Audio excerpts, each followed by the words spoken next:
My name is Madison. I'm 28 years old and I'm the first doctor in my entire family. I always believed that on the day I finally heard someone say, Dr. Madison, into a microphone, my parents would be there in the front row crying louder than anyone else. I thought a degree, a cap and gown, and 7 years of killing myself for this dream would finally make me impossible to ignore. I was wrong. My mum didn't forget my graduation. She skipped it on purpose. She chose my brother's backyard barbecue over watching me walk across the stage for my doctorate. And my dad? He looked me dead in the eye over the phone that morning and said, "Don't be dramatic. It's just a ceremony." In that moment, something in me snapped in a way I couldn't glue back together. My mum forgot my graduation on purpose.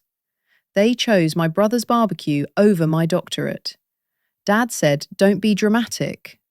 So I changed my name and never came back. And that decision changed everything. What I did next wasn't a tantrum. It was cold, calculated, and final. Lawyers, paperwork, a new last name, and a chain reaction that turned my parents into the villains of a story they never imagined they'd be in.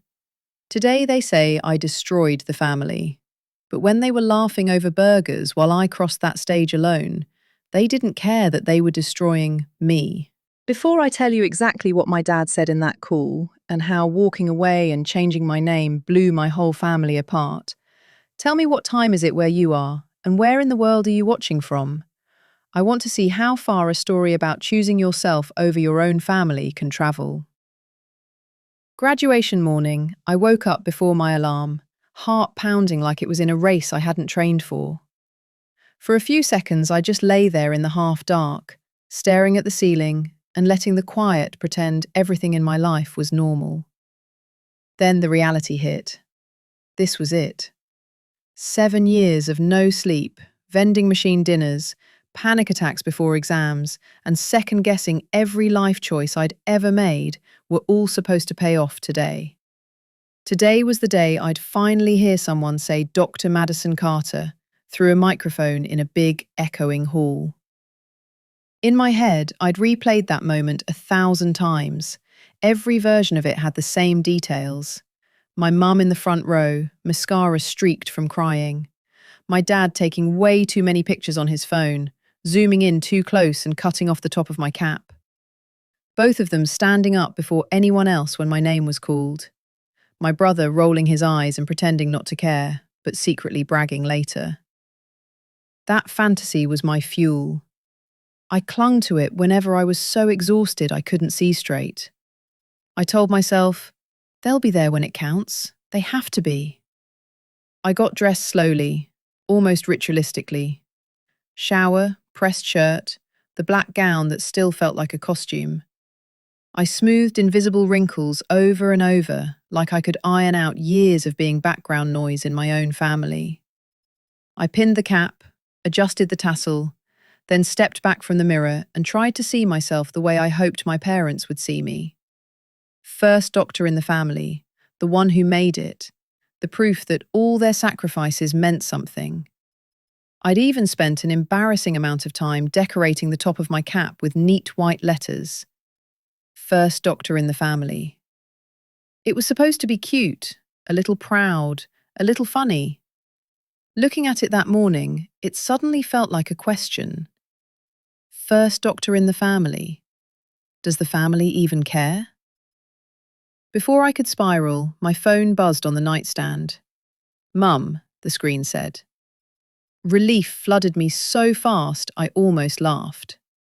Of course she was calling.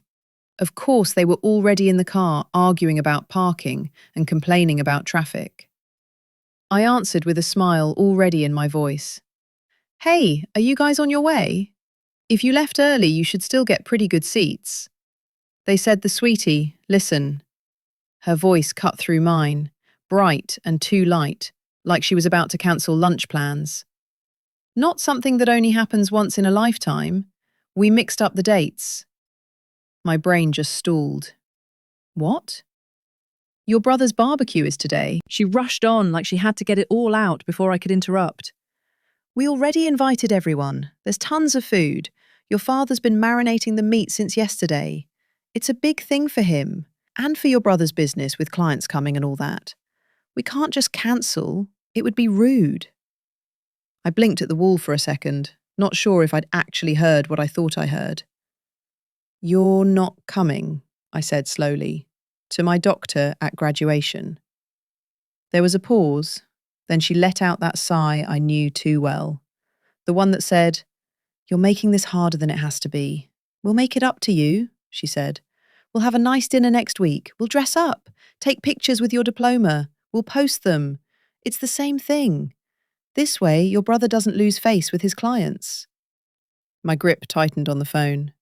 "It's not the same thing," I said. "This isn't some random event. I worked 7 years for this. 7 years of exams and clinics and rotations and barely seeing you. This is the one day you're supposed to show up for me." I heard muffled shuffling, then my dad's voice in the background. "Give me the phone." A second later, he was on. "Madison," he said with that calm, tired tone he used when he thought I was overreacting. "Don't start. We're proud of you, okay? We really are. But it's just a ceremony.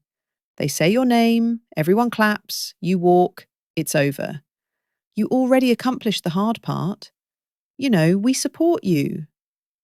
"If you supported me," I said quietly, "you'd be in those seats." He made a frustrated sound. "You know how much work went into this barbecue. Your brother's built his whole network around events like this. People are expecting us. We can't just blow them off to sit in a crowd and listen to a bunch of names we don't know. We'll celebrate properly next week. Don't be dramatic." There it was. The sentence I had heard in one form or another my entire life. Don't be dramatic. Said when they left my school play at intermission. Said when they forgot to show up for parent-teacher night. Said when they skipped my scholarship ceremony because my brother needed the car. It was the family bandage they slapped over every wound they didn't want to look at.